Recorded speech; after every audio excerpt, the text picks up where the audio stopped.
ก็ถวายความเคารพครูบาอาจารย์ทุกรูปครับเจริญพรกับศรัทธาญาติโยมทุกคนด้วยเนอได้มาพบกันเหมือนเช่นเคยช่วงค่ำคืนวันนี้เป็นวันพุธที่1 ตุลาคม 2568 กับพระอาจารย์ผู้ช่วยศาสตราจารย์ดร.พระโคสีปวรบัณฑิต 106.5 เมกะเฮิรตซ์วิทยาลัยสงฆ์นครลำปางโดยออกอากาศอยู่ที่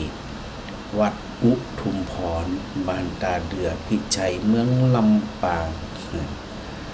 แนะนำตัวก่อนเดี๋ยวสถาก็จะบ่มั่นใจว่าแต่ละวันนั่นพระอาจารย์ได้ออกรายการสดหรือว่าได้นำเทปออกนะได้บอกไปแล้วนะวันนี้วันพุธที่1 ตุลาคมนะสถานะได้ฮู้ว่าขณะนี้เนี่ยศรัทธาได้ยินรายการสดเนาะ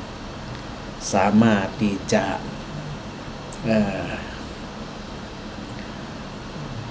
รับชมรับฟังได้อยู่2 ช่องทางนะช่องทางแรกก็ในส่วนของ Facebook Live พระมหาบวรมิตรรัตนโชโตอันนี้ยังไม่ได้เปลี่ยนแต่นะ ยังเป็นชื่อเดิมอยู่ แล้วก็อันดังสถานีวิทยุ106.5 เมกะเฮิรตซ์ก็2 ช่องทางเนาะถ้าเป็นช่องทางแรกเนี่ยก็ถือว่าได้หันนะได้หันได้ยิ้มตัวได้หันตัวสำหรับสถานีฟังประจานผ่านสถานีวิทยุ FM 106.5 เมกะเฮิรตซ์นั่นช่องทางในการโฟนอินหรือว่ารวมสนทนากับพระอาจารย์ก็ด้วยหมายเลขโทรศัพท์นะ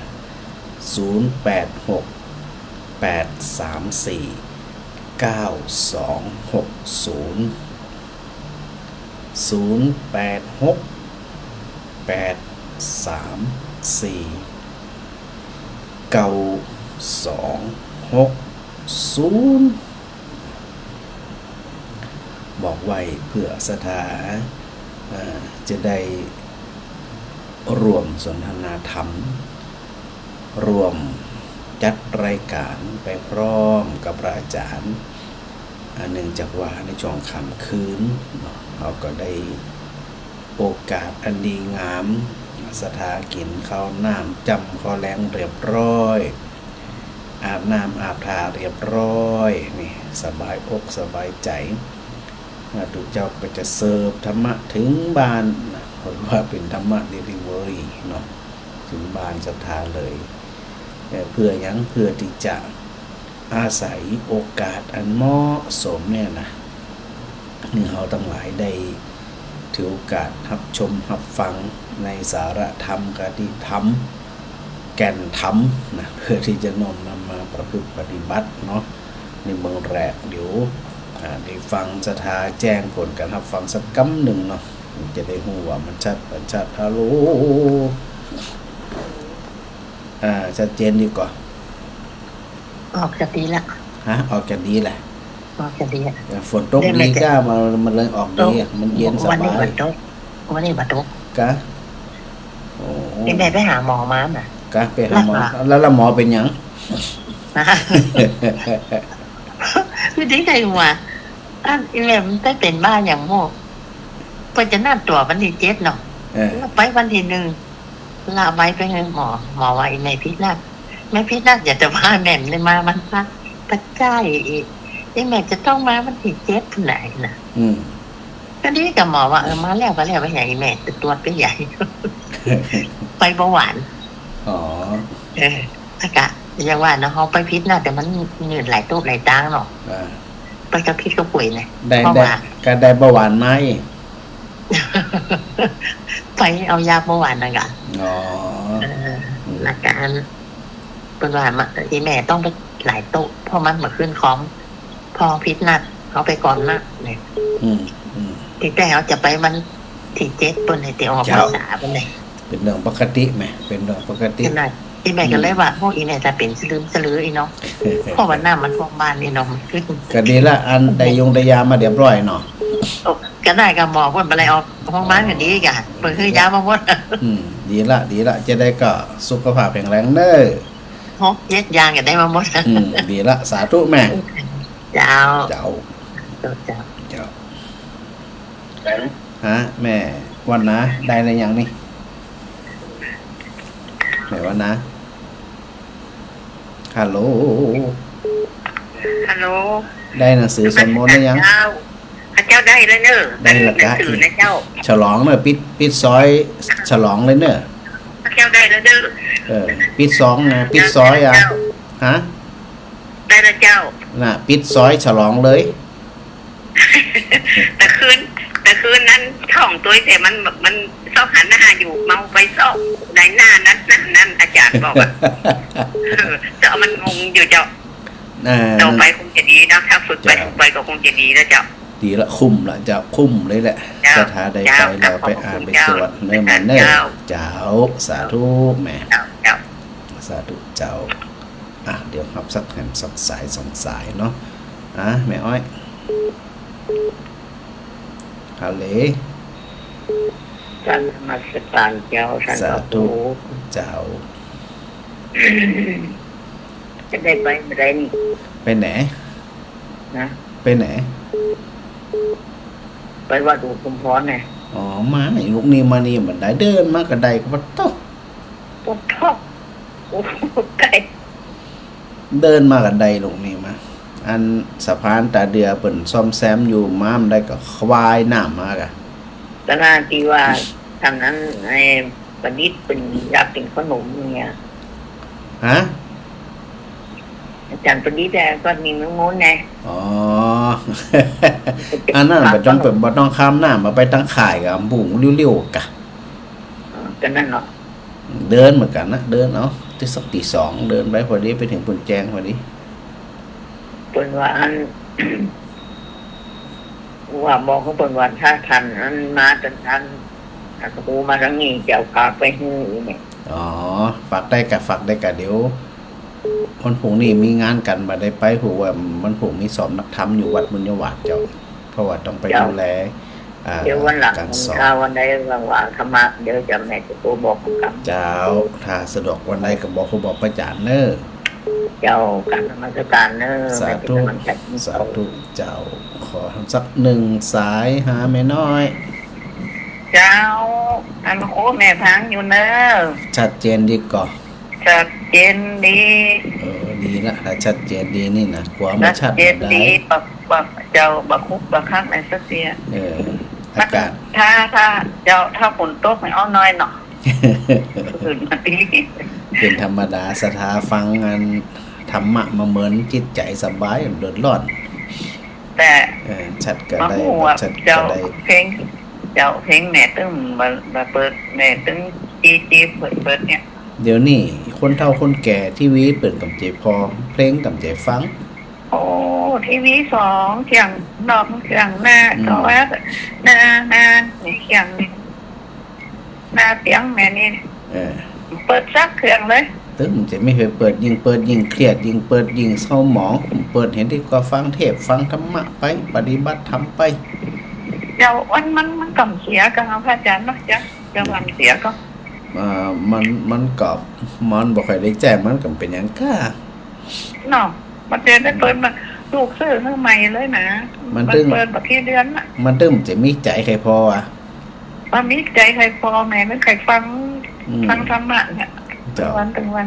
มันความสุข3แม่ก็ตื่นนั่นน่ะความสุขแบบนี้เราจะไปหาที่ไหนความทีวีถึงเขาได้แม่น่ะแม่ว่าถ้ามีธรรมะมีตัวเจ้าอันหยังมาฟังเพลงกับตัวม่วนแต่มันหมดไว้มันฟังมันแต่อันได้เรื่องได้แล้วแต่พระอาจารย์ฟังธรรมะไปอย่างไปได้แม่เนอฟังธรรมะเนี่ยม่วนนี่แม่ว่าม่วนไปเพลงตอนน่ะเจ้าสาธุแม่เป็นน้องกำลังใจเนอเจ้าสาธุเจ้าวันสาธุเจ้าเดี๋ยวพระอาจารย์จะเปิดสายแห่งกัมหนึ่งช่วงใกล้ๆก็แล้วกันนะสถานหลายคนที่โทรมาอันก็พระอาจารย์บ่ได้รับนะในเมืองตนรับสายเพื่อจะได้ฮู้เราก็จะได้เช็คว่าเสียงวิทยุของสถานนั่นน่ะดังดีก็บ่ดังดีนะถ้าดังดีปกติก็โอเคจื่นใจละเนาะว่าสถาได้ฟังอยู่นะทีนี้ในช่วงระยะเวลาที่หมู่เฮาได้โอกาสฟังธรรมเนี่ยซึ่งพระอาจารย์ก็ได้ปูสถาฟังอยู่เสมอเนาะว่าโอกาสในการที่ใส่ใจธรรมพิจารณาธรรมเนี่ยมันบ่ง่ายเลยโอกาสที่เขาจะมีสติสัมปชัญญะแล้วก็ก่อเกิดความเข้าใจที่ห้องว่าปัญญาพอมีสติมีสัมปชัญญะมีปัญญาคือความสว่างไสวแล้วเนี่ยอันอื่นก็บ่มีค่าบ่มีความหมายอย่างเลยเนาะเพราะโดยที่สุดใจมันจะเอาหยังนะใจมันต้องการความสงบจิตมันจะสงบได้ก็ต่อเมื่อมันไปเข้าใจความจริงบ่ถูกปิดบังบ่ถูกหลอกเนาะบ่ถูกไปอันคำขาราวีเนี่ยอย่างสถานหลายคนที่ฟังรายการอยู่ตลอดเนี่ยนะถือโอกาสนำธรรมะเนี่ยเป็นที่จังที่เปิงธรรมะเป็นที่จังที่เปิงบ่ได้เอาอันตุเจ้าเป็นที่จังที่เปิงเป็นอันดับหนึ่งแต่เอาธรรมะเป็นที่จังที่เปิงเป็นอันดับหนึ่งเอาละจะเป็นจังได๋ล่ะการที่จะนำธรรมะเป็นที่จังที่เปิงได้ก็ต่อเมื่อเฮาได้เข้าใจธรรมะหรือว่าเข้าใจความจริงเท่านั้นอันอื่นมีหยังพอเข้าใจตั้งแต่ต้นไปถึงปลายมันหันแบบละเอียดแล้วจะมีส่วนไหนที่จะเนี่ยจิตใจสมองคุณม้อยแหมมีแล้วสถานเนาะแล้วก็ถือว่าเฮาเนี่ยได้ปากันสนทนาธรรมปากันฟังธรรมมาเนี่ยหลายปีดีดักผ่านสถานีวิทยุ 106.5 เมกะเฮิรตซ์ของวิทยาลัยสงฆ์นครลำปางมจร.ลำปางนะก็ถ้าบ่มีสถานีวิทยุแห่งนี้โอกาสที่สถาจะได้ฟังธรรมก็ไปฟังที่ไหนฟังที่ไหนบัดนี้ก็แล้วก็ทุกเจ้าครูบาอาจารย์โอกาสที่จะถ่ายทอดธรรมก็บ่จริงง่ายโดยจึง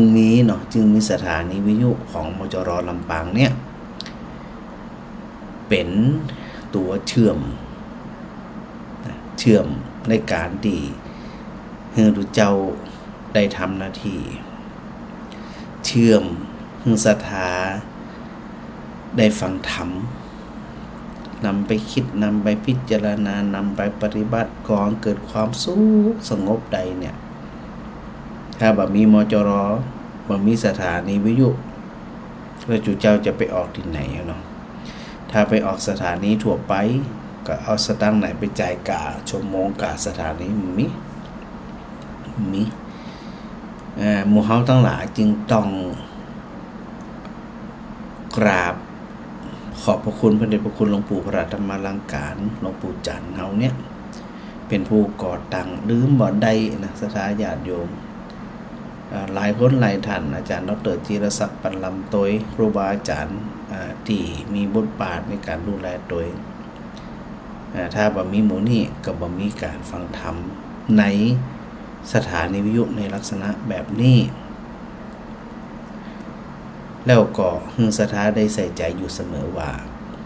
เมื่อเราได้รับโอกาสแบบนี้แล้วอย่าปล่อยโอกาสเลยผ่านไปโดยที่เราบ่าเข้าใจอะไรอย่างเลยเนาะเราจะต้องไปเก็บเกี่ยวความรู้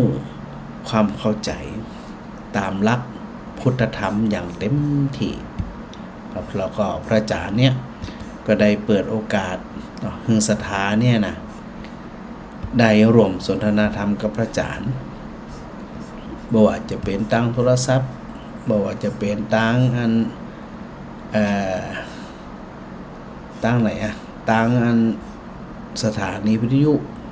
หรือแม้กระทั่งในส่วนของตัว Facebook นี่นะเฮาเนี่ยมีช่องทางในการสนทนาธรรมกันได้แล้วก็ใจเวลาอันมีค่าตรงนี้เนี่ยเป็นประโยชน์ต่อการฟังธรรมของเฮาตั้งหลายลงใดนะสถานะดังนั้นเนี่ยพระอาจารย์ก็จะนำศรัทธาเข้าสู่ความเข้าใจในเรื่องของหลักธรรมของพระพุทธศาสนาว่าเฮาเนี่ยอาจจะต้องประพฤติปฏิบัติจะใดเนี่ยจะใดทำจะใดแล้วก็จากการที่ตั้งอกตั้งใจที่เฮาตั้งใจแต่เนี่ยนะแล้วก็เฟ้นถึงหลักธรรมเฟ้นถึงความเข้าใจแต่ละอย่างแล้วเนี่ยอย่างจริงจังนะทำแล้วทำแหมใส่ใจแล้วใส่ใจแหมพอศรัทธาเกิดแบบนี้แล้วเนี่ยแล้วก็น้อมนำไปประพฤติปฏิบัติโอ้ยก่อเกิดความสุขอย่างแน่นอนนะย้ำคำหนึ่งความสุขที่เราจะไม่ได้ก็ต่อเมื่อเข้าใจเท่านั้น ก็คือก่อเกิดความสว่างไสวบ่มีอะไรหยังมาปิดบังบ่มีอะไรหยังมาคลุมเครือบ่เป็นสีเทาบ่เป็นสีดำมีแต่ความโปร่งใสโดยสถานเดียวดังนั้นเวลาเราคิดถึงที่แล้วเราทั้งหลายก็เข้าใจแล้วตีสถานหลายคนหลายท่านจิตใจหลงโซ่เลยนะจิตใจหลงโซ่สบายใครจะเป็นจะตายจะได้ก็เราเข้าใจตามนั้นแล้วมันจะได้มันก็เป็นจะอ่านเป็นที่มันเป็นมันก็มันเป็นแล้วมันจะมีตัวใดที่จะเนี่ยคือหมู่เฮาทั้งหลายเนี่ยได้เศร้าโศกมองใจแหมมันบ่มีแล้ววัสดานตะวาเนี่ยตะวากวซื้อนะตะวาวันพระกะตะวาวันพระอาจารย์ปาสถาสวดมนต์ทำวัดเย็นแล้วก็สวดมนต์ที่สำคัญคือจะได้หนังสือสวดมนต์ที่พระอาจารย์ได้แจกไปนั่นเป็นประโยชน์ศรัทธาได้รับแล้วมีแล้วก็ถือโอกาสได้สวดมนต์ทำวัดเย็นไปพร้อมๆพระอาจารย์ไปพร้อมๆกับศรัทธาวัดอุดมพรบ้านตาเดือนี่นั่นแสดงว่าเฮาเนี่ยได้หนังสือไปแล้วเนี่ยเป็นประโยชน์กับหมู่เฮาทั้งหลายเนี่ยอย่างจริงจังพอ อเป็นจีอีแล้วโอ้ยสบายใจนะอย่างนั้นไปตะเกียแม่น้อยกะ แม่น้อยบอกว่าทีวีนี่มาดูที่จริงเนี่ยหลายคนนะแม่น้อยนะแต่ถ้าหลายคนมาดูทีวีมาฟังเพลงมาอย่างสักอย่างยิ่งฟังยิ่งเศร้ายิ่งฟังยิ่งคัดใจเครื่องใจแต่พอฟังธรรมะแล้วมีโอกาสร่วมสนทนาแล้วโอ้ยมันสบายใจมีอย่างทำหน้าที่ไปสะสมเสบียงต่างคือบุญนะบุญก็คือความสุขจะเกิดได้ก็ต่อเมื่อจิตมันสงบจิตจะสงบได้จะมีความสุขได้ก็ต่อเมื่อเข้าใจแล้วน้อมนำไปประพฤติปฏิบัตินี่มันจะยากจะได้ละสถานที่นี่มันยากแล้วมันก็ หมู่เฮาทั้งหลายก็ป้ากันได้ประพฤติปฏิบัติจริงๆจังๆอย่างเต็มที่และเต็มกำลังเนาะวันก่อนว่าซื้นกะไม่ใช่ตัวว้าเนาะแต่ว่าซื้นเนาะเฮาได้อู้กันในเรื่องของการที่จะเข้าไปสู่อย่างสดาเข้าไปสู่การประพฤติปฏิบัติแล้วได้นำไปสู่ในเรื่องของการไปเข้าใจ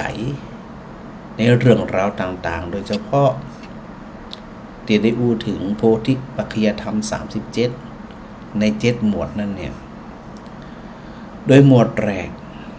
พระพุทธเจ้าก็ได้ตรัสถึงในเรื่องของมหาสติปัฏฐาน4มหาสติปัฏฐาน4เนี่ย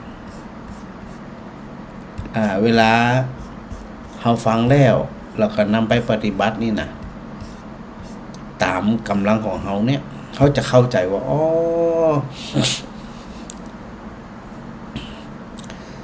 การที่เข้าใจใส่ใจน้อมนำไปปฏิบัติในสิ่งที่พระพุทธองค์ทรงค้นพบเนี่ยมันสามารถประพฤติปฏิบัติได้สติปัฏฐาน4สมปัฏฐาน4อินทรีย์5พละ5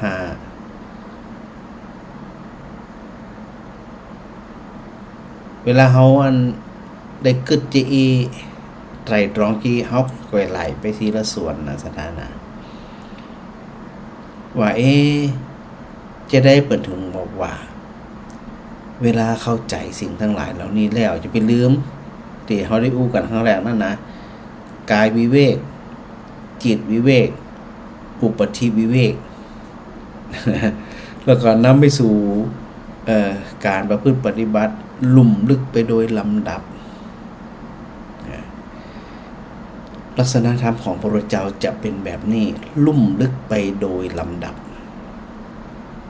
ไม่ใช่ว่าเหมือนหน้าผาเนี่ยมันใจแล้วเวลาเข้าใจที่พระพุทธเจ้าเฮาทั้งหลายได้เข้าใจไกลเขานำไปปฏิบัตินั่นเนี่ยในการประพฤติปฏิบัติที่พระพุทธเจ้าตรัสให้เฮาได้ปฏิบัติแล้วปฏิบัติไปเพื่อหยังอันเนี้ยมีเป้าหมายแล้วถ้าบ่ามีเป้าหมายเฮาก็จะเป็นประเภทที่อีลือชื่อแฉะขี้ข้านกับเนี่ยพอเนี่ยกับขี้ข้านทำกับบาแต้บ่ลุยเต็มเม็ดเต็มหน่วยนะเขาก็บ่ได้เห็นช่องทางแล้วพระเจ้าบอกว่าจะได้บอกว่าเอกายโนอะยังภิกขเวมัคโคสัตตนังวิสุทธิยาโสกะปริเทวานังสมาติกมายะทุกขโทมนัสสานังอัฏฐังขมายะยายะสะอธิขมายะนิพพานัสสะสัจฉิกิริยายะนี่ยาวหน่อยเป็นภาษาบาลีวันก่อนนี่อู้กันแล้วมันก็ว่าถ้าสถานจิตใจบ่มันคงสัดสายโอกาสที่จะไปถึงฝั่งบรมสุขนั่นบ่มีเพราะว่าตัวศรัทธาของเขาเนี่ยบ่มุ่งมันบ่เดินทางสายเดียวสายเอกสายตรงเนี่ยเขาแวะซ้ายแวะขวามันก็ไปบ่ถึง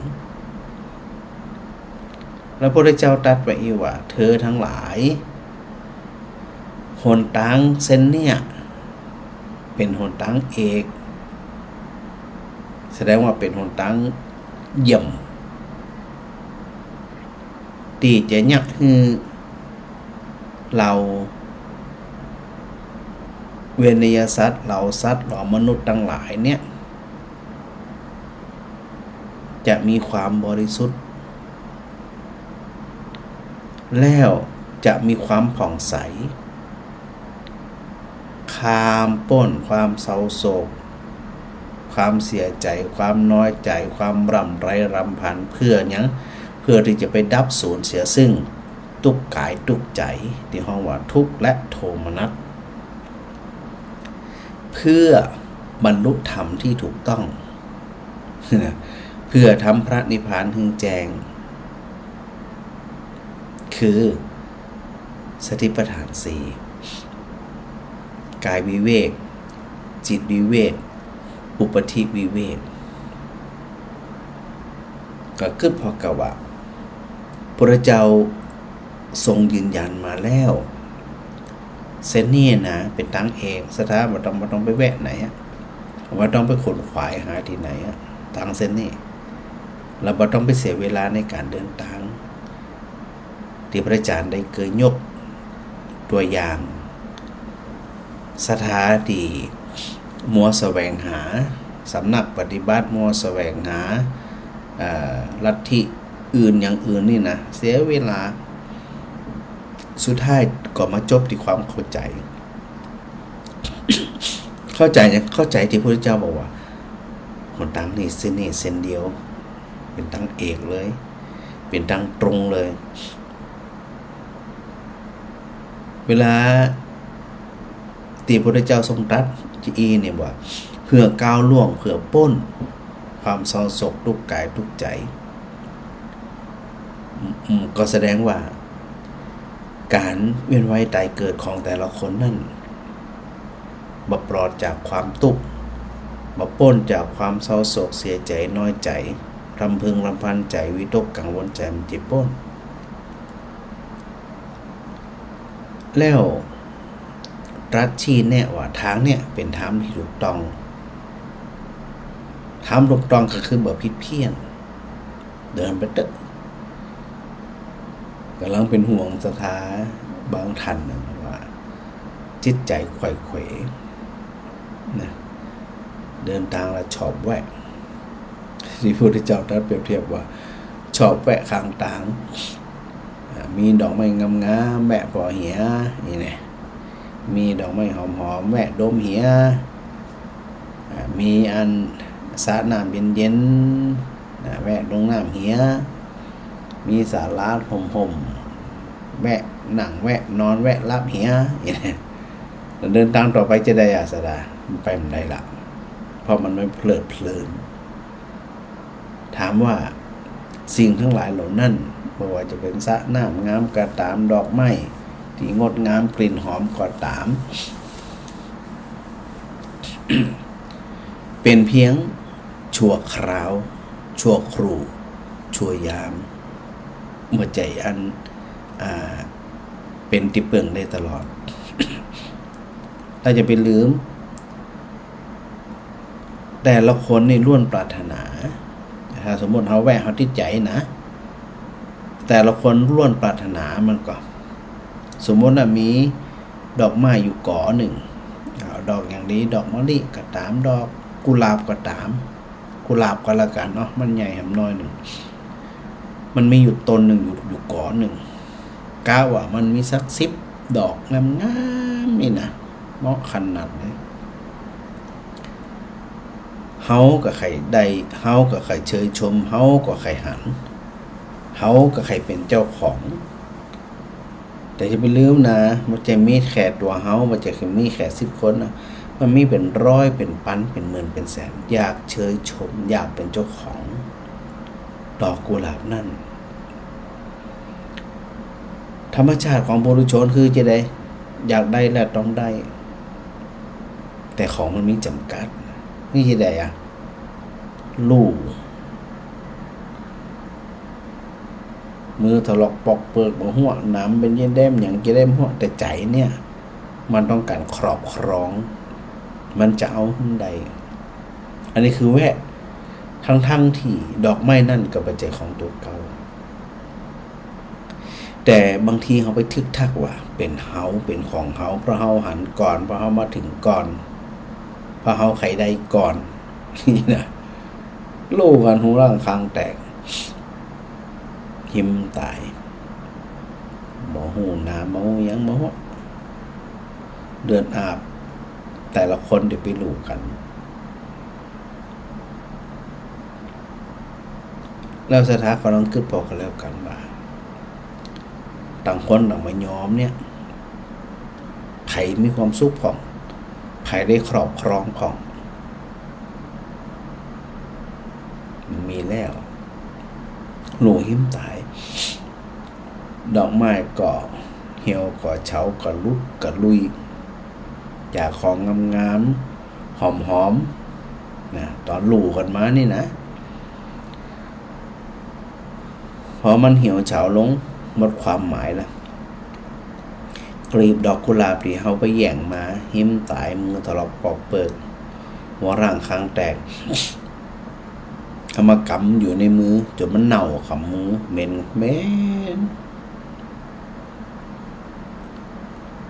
แต่มนุษย์ไม่ได้เข้าใจนะว่าสิ่งที่ตัวเองได้มาครอบครองอยู่กว่าจะได้มาหิมตาย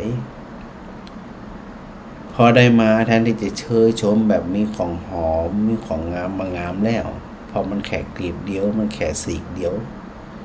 ได้อยู่ในมือเขาก็ย้มเต็มทีละเน่าละแล้วเชยชมตอนใดอ่ะ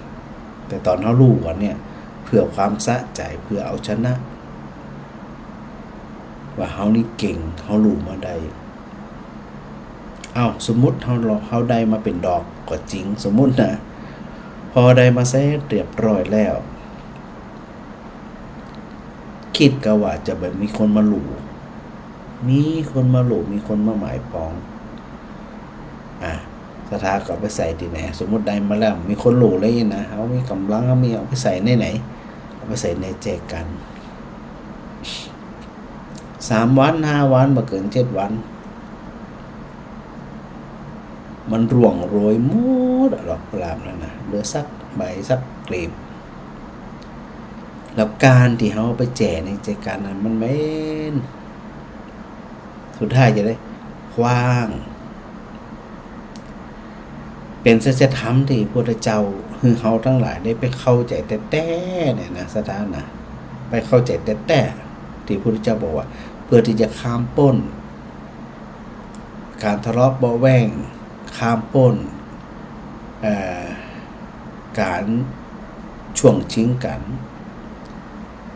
ข้ามพ้นความทุกข์กายทุกข์ใจมันพ้นหมดเลยถ้าเฮามาแวะข้างต่างท่านก็อาจจะคิดว่าเดินตังติ๊กเนี่ยมันก็ยั่งของกับอาจารย์เดินไปหันของสวยของงามกับแวะของจื่นใจจะได้เดินต่อปุถุชนแถบมาเดินต่อกันเลยตายคำมัน ถ้าลู่กันตีกันเนาะบุบกันเค้นฆ่ากันตายคำตีคือวิสัยของปุถุชนจะมาเดินตังต่อจะไปคิดว่าเขาแวะกำเดียวบ่ได้เขาก็เดินต่อใจแล้วเพราะมันไปอย่างกองเกิดอิทธารมกองเกิดความชอบใจติดใจดึงใจกองเกิดอย่างนั้นตัณหากองเกิดความอยากกองเกิดอุปทานยึดมันถือมันมาเป็นของเขามันจะไปต่อกับไปปุถุชนไปมันม่วนมันงั้นมันชนะแต่มันน้อยมันสะใจสุดท้ายมันได้สักอย่างเพราะตัวสัจธรรมมันปรากฏอย่างชัดเจนก็บ่ต้องไปแวะข้างต่างพอแวะแล้วมันติดใจแน่นอนมันตึงติดใจแน่ๆแล้วมันไปต่อมได้ก็จะวนอยู่ดีเก่าขนาดลู่วันอย่างเดิม ทะเลาะกันอย่างเดิมแจ่งกันอย่างเดิมนินทากันอย่างเดิมอิจฉากันอย่างเดิมนั่นแหละคือวิสัยของปุถุชนจะมีแบบนี้พระพุทธเจ้าถึงมองไงสวยก็สวยงามก็งามหอมก็หอมเพราะเหล่านั้นมันเป็นเพียงแค่คณะหนึ่งชั่วครู่หนึ่งสุดท้ายมันก็เหี่ยวเฉาเน่าเปื่อยไปตามกาลเวลาหมู่เขาทั้งหลายนี่มันจะเข้าใจนะพอมาเข้าใจแล้วจึงบอกแปลกที่เขาจะต้องหวาดผวาวิตกกังวลเพราะบอกหูความจริงหลู่ดอกกุหลาบกันเนี่ยน้ำปักนะน้ำปักน้ำอย่างนี่นะตัวว้ากะโอซื้นกะมาได้อาจารย์เข้าไปไปก็ไปเพลวไปพัดนี่นะที่นิคม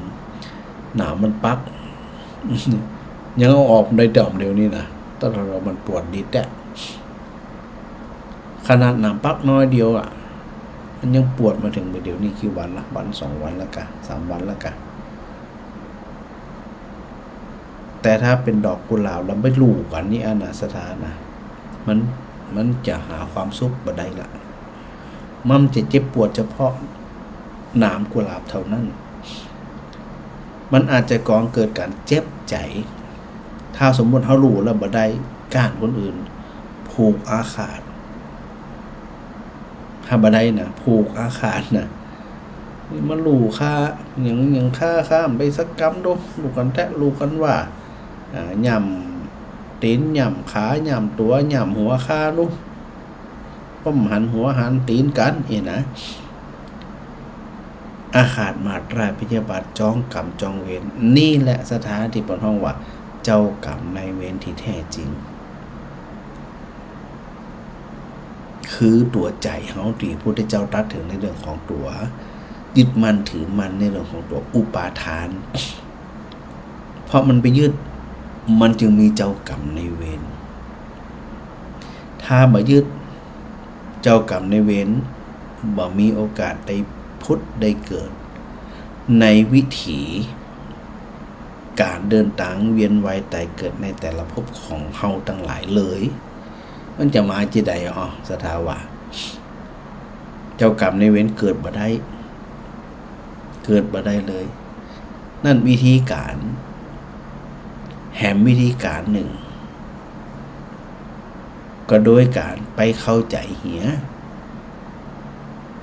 ว่าพระพุทธเจ้าบอกว่าเดินตรงต่อไปเพราะเอกายโนอายังมัคโคเป็นหนทางที่เอกทางเดียวเท่านั้นที่นำไปสู่ความผ่องใสอยู่ที่ว่าหมู่เฮาทั้งหลายเนี่ยจะเดินทางไปเพื่อบรรลุธรรมที่ถูกต้องที่บ่ผิดเพี้ยนหรือไม่เพื่อหยังเพื่อจะทำพระนิพพานถึงแจ้งพระนิพพานก็คือการสูญสิ้นการดับการบ่มีนิพพานะนี่นะไปทั้งหมดทั้งมวลเนี่ยไปสู่การบ่มีเพราะบ่มีแล้วมันจึงจะบ่มีสิ่งที่มารองรับกรรมทั้งหลายที่ทำไว้มันจึงเป็นลักษณะที่บ่มีผู้รองรับต่อเพราะมันสูญสิ้นไปทำพระนิพพานถึงแจ้งก็คือทำสิ่งทั้งหลายเนี่ยบ่คือมันเกิดแบบกระจ่างเลยบ่คลุมเครือบ่คลุมเครือบ่สงสัยบ่หยังบ่สนใจหยังสักอย่างจะได้มันสงสัยล่ะก็เพราะมันไปหันน่ะเหมือนสถานไปที่ไหนตั้งใดสักเตี่ยอย่างว่าเขาวัดอุทุมพรเนี่ยนะสถานเขาวัดอุทุมพรวัดตันเดือนเนี่ยคนบ่เคยเข้ากึดไปเตอะต่อคือคนบอกว่าวัดอุทุมพรเป็นจะอันวิหารอยู่ที่อันศาลาอยู่ที่อันกุฏิอยู่ที่อันอธิบายไปเต้าตายถึงคนอธิบายถึงคนฟังจะเข้าใจ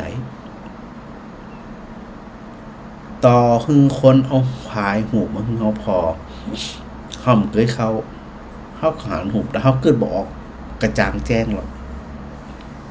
ว่ามันอยู่จะได้เป็นจะได้มาหูแน่นอนต่อเมื่อศรัทธาเข้ามาแล้ว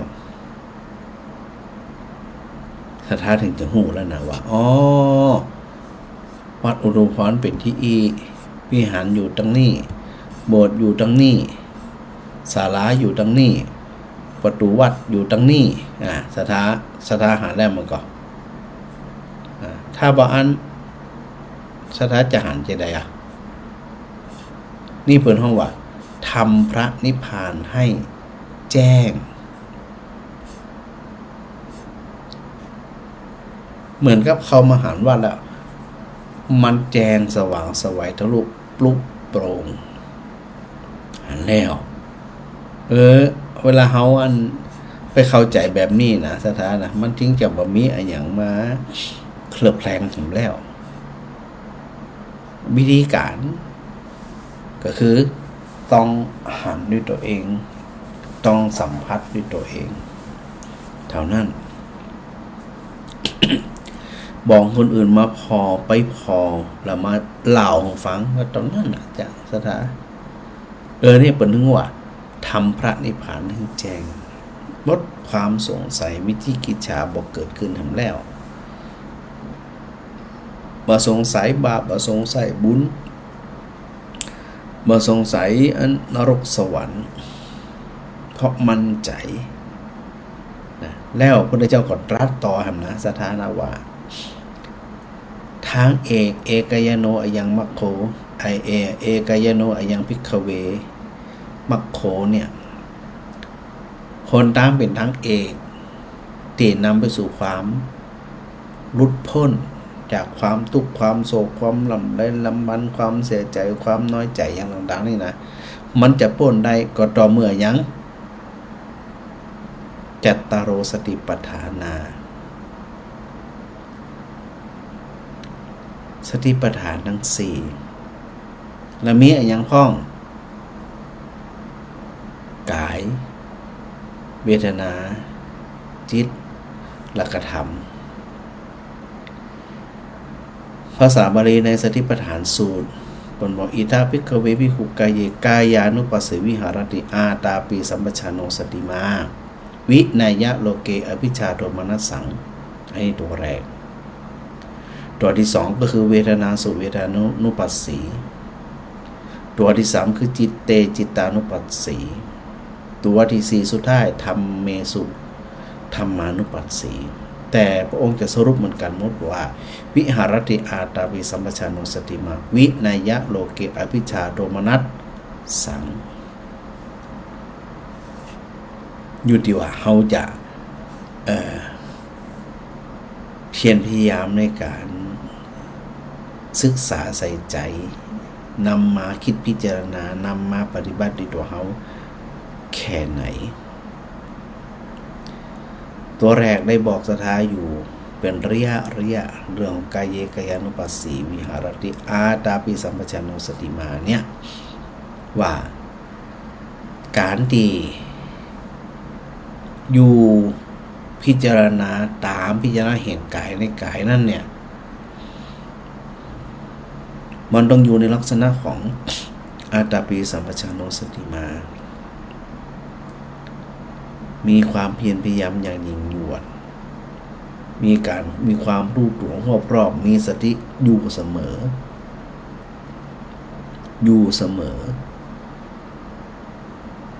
พิจารณากายตามพิจารณากายตามพิจารณาเวทนาตามพิจารณาจิตแล้วก็ตามพิจารณาธรรมเวลาสถาฟังแล้วเนี่ยเขาก็กึดใส่ใจประพฤติปฏิบัติโดยพอหรอวิธีการที่พระพุทธเจ้าได้ทรงตรัสคือเฮาทั้งหลายได้ประพฤติปฏิบัติเนี่ยเฮาเข้าใจมากน้อยแค่ไหนในส่วนของกายคตาสติพระพุทธเจ้าตรัสไว้ถ้าเป็นข้อ เป็นประเภทเป็นหมวดเป็นวิธีการแต่ละอย่างเลยมี6อย่างตัวกายอย่างเดียวนะกายานุปัสสนาสติปัฏฐานเนี่ยเวลาศรัทธาฟังแล้วจะพิจารณาโดยก็ตามหรือว่าฟังไปแล้วจบรายการไปแล้วศรัทธานำไปประพฤติปฏิบัติก็ดีแล้วต้องทำด้วยตัวเองต้องพิสูจน์ด้วยตัวเอง1อานาปานปภะ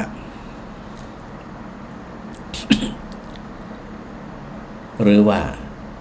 กำหนดลมหายใจเข้าหายใจออก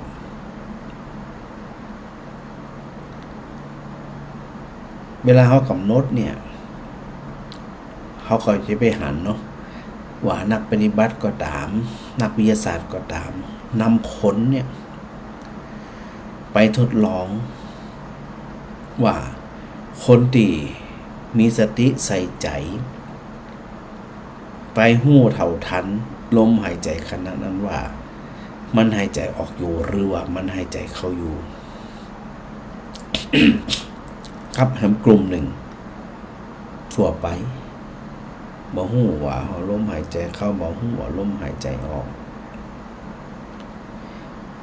มีหลายตีหลายแห่งเปิดพิสูจน์ว่า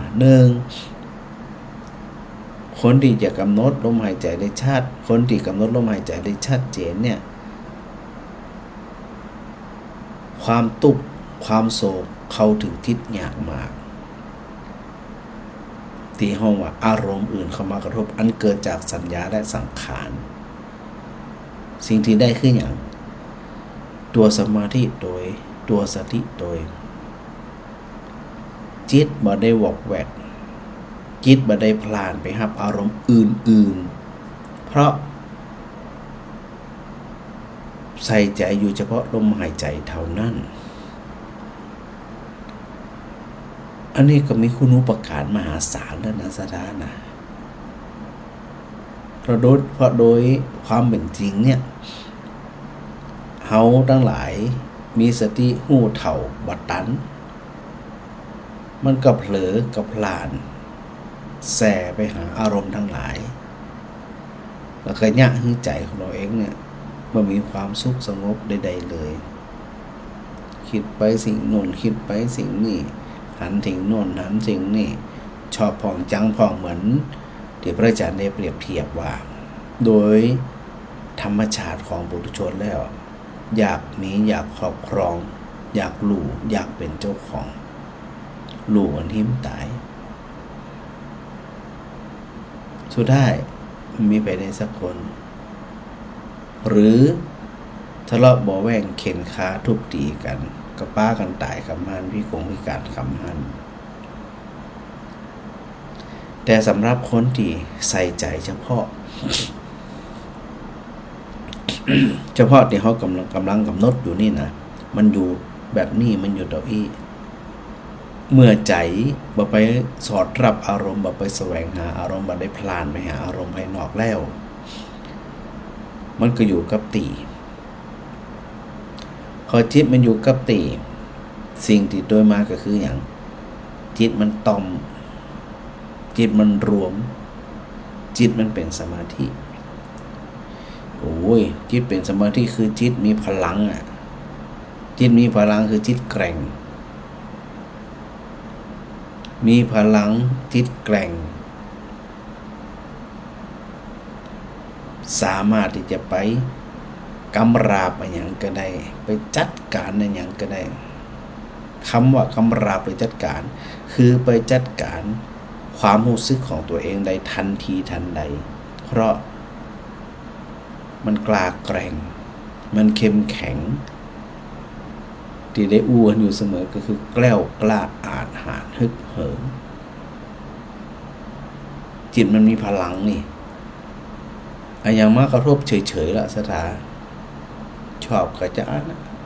ด่าก็จะอันนะจังก็จะอันนะถามว่าจะได้มันจะอันมันจะเขากึดเอาคนเดียวเสแสร้งเอาคนเดียวนะมันเป็นจะอันแต่มันก็เท่านั้นเองผมบอกพุทธทาสมันเอามาแกคุ้นหูว่ามันเป็นตัทตา มันเป็นเช่นนั้นเอง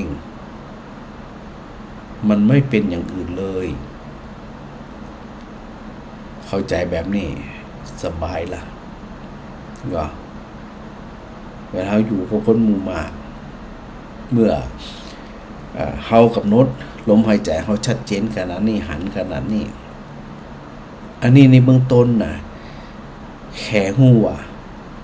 ขณะนั้นเนี่ยเฮาหายใจเข้ารู้เฮาใจออกหายใจออกแล้วเวลาละเอียดลงไปแหมสถานะละเอียดลงไปแหมเนี่ยหายใจเข้ายาวหายใจออกยาวก็หูหายใจเข้าสั้นก็หูหายใจออกสั้นก็หูของลมตั้งแต่เริ่มต้นไปจนถึงที่สุดแล้วก็ปีกขึ้นมาถึงที่สุดพอจิตเป็นสมาธิจิตมีพลังแล้วสติที่ไปกำหนดเห็นชัดเจนต่อให้เป็นลมหายใจที่เขาไปกำลังใส่ใจอยู่ไปหันอยู่เนี่ยความจริงปรากฏว่าลมหายใจที่เขากำลังใส่ใจอยู่นั่นมันดับทุกขณะที่มันเกิดขึ้น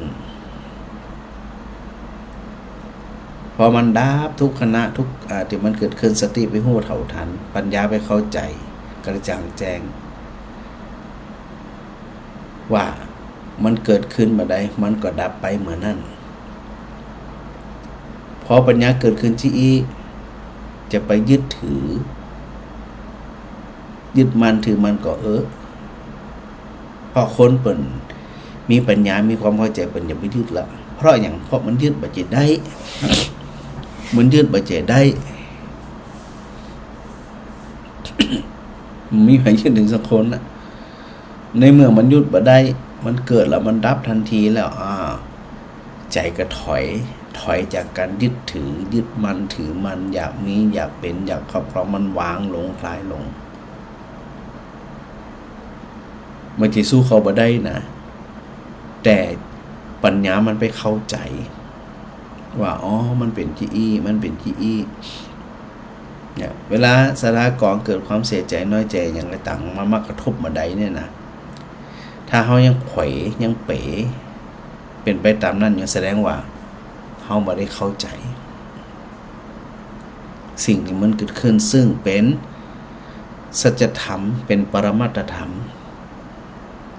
จริงๆมันเป็นของมันอยู่ทุกขณะนั่นแหละแต่เขาบอกให้เข้าใจจะได้เขาบอกเข้าใจเพราะเขาไม่ได้ใส่ใจสถานเนาะไม่ได้ใส่ใจก็แย่ละใครแย่เขานี่แหละผู้ที่บอกหูเรื่องหูราวนี่แหละเศร้าใจทุกข์ใจ ตัวเขานี่แหละไม่ใช่ตัวไผ่เวลาสถานได้เข้าใจได้นำไปประพฤติปฏิบัติแบบนี้แล้วเนี่ยมันจึงโล่งใจทันทีนอกสถานเนาะแม่เพ้นกาฟังทักทายพระอาจารย์มาสาธุโดยเนื่องโยมความสุขอยู่ทินนี่สาธุโดยแม่สมจิตอินทรวิจิตชัดเจนดีแม่กับสีคานแก้วสาธุนะฟังอยู่ชัดเจนดีปีบุคำพิเชวงก็ชัดเจนดีแม่ตุ้ยนะสาธุทักทายพระอาจารย์มาว่าชัดเจนดีนะแม่มาลีขนมไทยวันนี้พระอาจารย์ไปประชุมที่วัดศรีริภูมิเนาะแม่ย้ายไข่แม่ย้ายปีนะเป็นฝากเนื่องกำลังใจแม่มาลีตัวเน้อแม่มาลีหายเร็วๆแม่ฟองไข่กับแม่ปีนะศรีริภูมิเจ้าแม่บานเย็นนมัสการอาจารย์เจ้าอยู่อันสีหมดเก้ากับได้ไปไหนอย่าเจ้าแต่คืนนี้แม่ก็ฟังจนจบหลังสมาธิหลังฟังที่พระอาจารย์สวดมนต์ตะคืนต้วยกันหมดเลยดีมากเจ้าจนจบเลยมันสุขใจดีนะแม่เนาะเจ้าสบายใจดีจัดเต็มดีพอใจมันมีความสุขแล้วความทุกข์มันเหมือนมีโอกาส ให้ความสุข โอกาสกันที่ก่อนว่าได้นั่งสมาธิโดยนอกกลางคืนเนาะ เจ้า เจ้า ดีละ เจ้า ถามไปเรื่อยๆวันนี้เวลาก็ทำเองก็ได้5 นาที 10 นาที เนาะเป็นกำลังใจกูคือนะพระอาจารย์เจ้า เจ้าสาธุแม่บานเย็น เจ้าจะตุเจ้า ตอนนี้พระอาจารย์เปิดสายแล้วนะเดี๋ยวจะหาว่าโอ้บอกเปิดสายกันเลยใกล้ เปิดสายในแรงๆไปนะครับสายนะปอยงยุทธมณีวันนะการนมัสการพระอาจารย์มาแม่บอตองอินสุวรรณนะพะเยานี่ปฏิดตามมาตลอดเนาะฮัลโหลหายไป70,000แม่ไรฟังอยู่ทุกวันนะไม่ได้โทร ฟังอยู่ทุกวันไม่ได้โทรแหละ เอา ฟังกระสุนใจ เอาแล้วฟังหัวต้น แม่อันไหลก็เป็นคนหนึ่งนะดีสุขภาพจิตดีสุขภาพกายดีมันเป็นหยังก็เปิดสักอย่างดุสบายมากเบาหวานความดันไขมันมีเลย สักอย่างลูกหลานก็ดีหมด ดอก ทุกอย่าง โอ้นี่เป็นคนนี่นะ ญาติพี่น้องก็ดี เจ้าจิตใจ ถ้าจิตใจปล่อยวางได้ทุกอย่างมันสุขใจหมดอ่ะเนาะแม่เนาะ น่ะ Ừ. เขาเป็นพ่อโค้เลยไม่ได้พ่อหาเขาเสียเนาะ เป็นโคแล้วมันต้องหามแจกอีก วันนี้โอนมาได้แล้วนี่วันนี้โอนมาได้แล้ว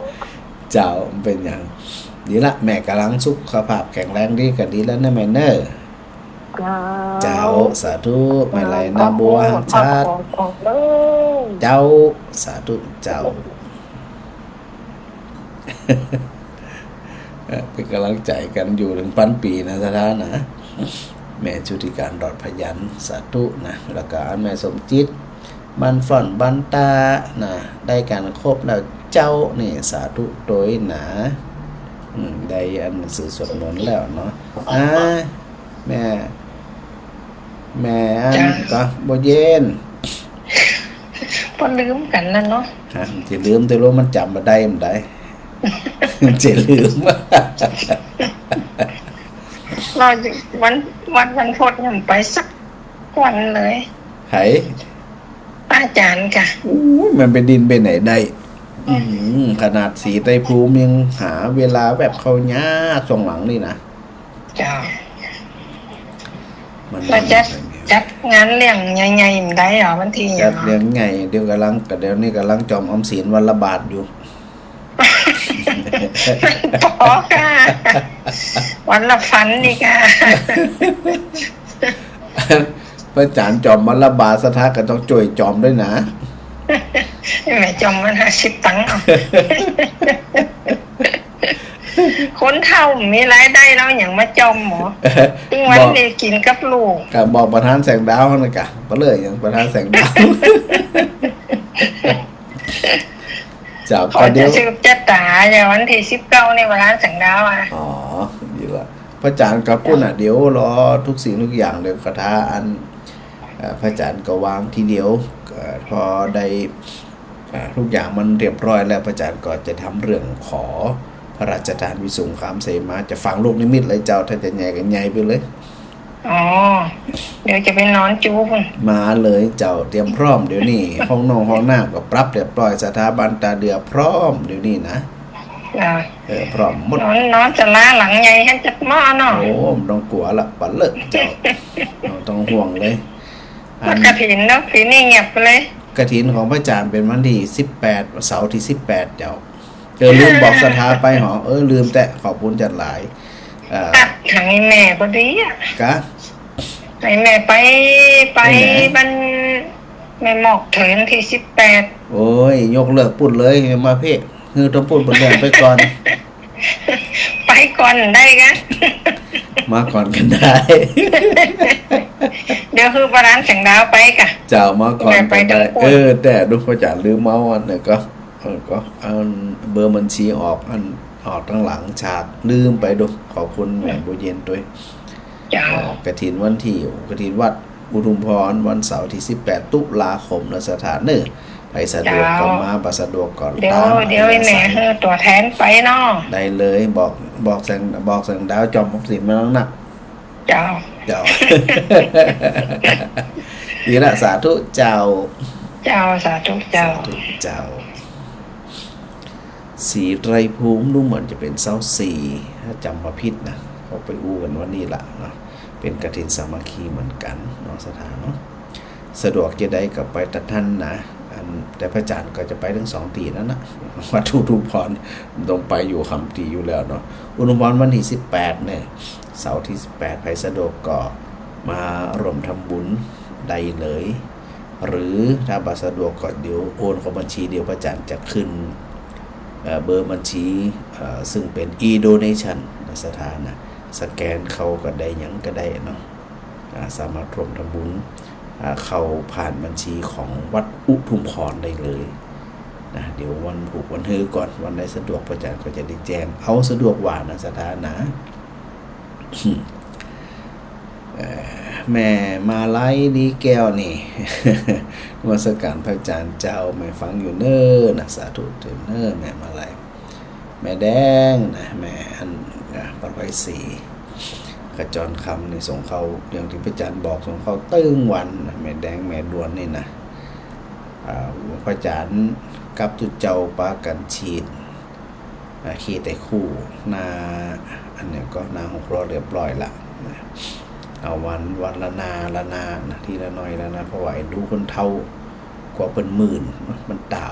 กว่าเป็นหมื่นก็เลยฉีดเรียบร้อยบริเวณด้านนาหอฉันด้านนาห้องร้อนนี่นะสบายเลยนะ แล้วก็อันโยมแม่กาญจนานมัสการพระอาจารย์สาธุโดยแม่มารีนะว่าเปิดฟังบทตันฟังแล้วมีความสุขสบายใจที่พระอาจารย์อธิบายให้ฟังนี่สาธุตัวเนื้อแม่มารีแล้วก็อันแม่กองคำนันตาปลูกนี่อันนี้ทักทายมาเนาะแม่ต้อยชนิดากรุงเทพแม่รำไพแม่กับแก้วสีอินแก้วนี่นมัสการดึงขับชมดึงขับฟังตัวเนาะสถานเนาะก็จะไปลืมนะว่าอันช่วงใดสะดวกจะได้ก็จะไปลืมเตรียมคอทำเนาะหัวคอทำยังก็ได้สถาได้ถามได้ไทยได้รวมสนทนากันไม่ว่าจะเป็นสภาวะธรรมไม่ว่าจะเป็นเรื่องอะไรต่างๆก็สามารถติดตามกันได้ตลอดถ้าจะได้ก่อปะกันวันต่อไปดอกบัวสลับข้างมาได้ยังเป็นกูดอกบัวกูเก่าอยู่นะ อาจารย์ว่าจะปรับอันแสงปรับฉากนะยังไม่ได้ปรับกำเตือก็ว่ากันไปตามนั้นมาสถานเนาะขอโมทนาบุญศรัทธาญาติโยมทั้งหลายที่ได้ฟังแล้วก็มีความสุขกายสุขใจนี่นะสุขใจตัวโดยการนำมาประพฤติปฏิบัติโดยก็กอยอู้กันไปที่เอี้ยนะในส่วนของสติปัฏฐาน4เมื่อใดบ่ฮู้จะจบว่ากันไปเขาก็ไล่กันไปที่ว่าเขาบอกกันแล้วว่าเขาจะอยู่ถึงปันปีนั่นนะสถาอยู่ถึงดูเจ้าก็อยู่ถึงเหมือนกันนะเนาะ ก็อยู่ดีมีสุขนะบุญกับบุญจูบุญรักษาตลอดไปแล้วก็ครูบาอาจารย์ทุกรูปเลยครับบ่ลืมบ่เดินกันนะครับเนาะกราบขอบพระคุณเป็นอย่างสูงนะครับเนอะ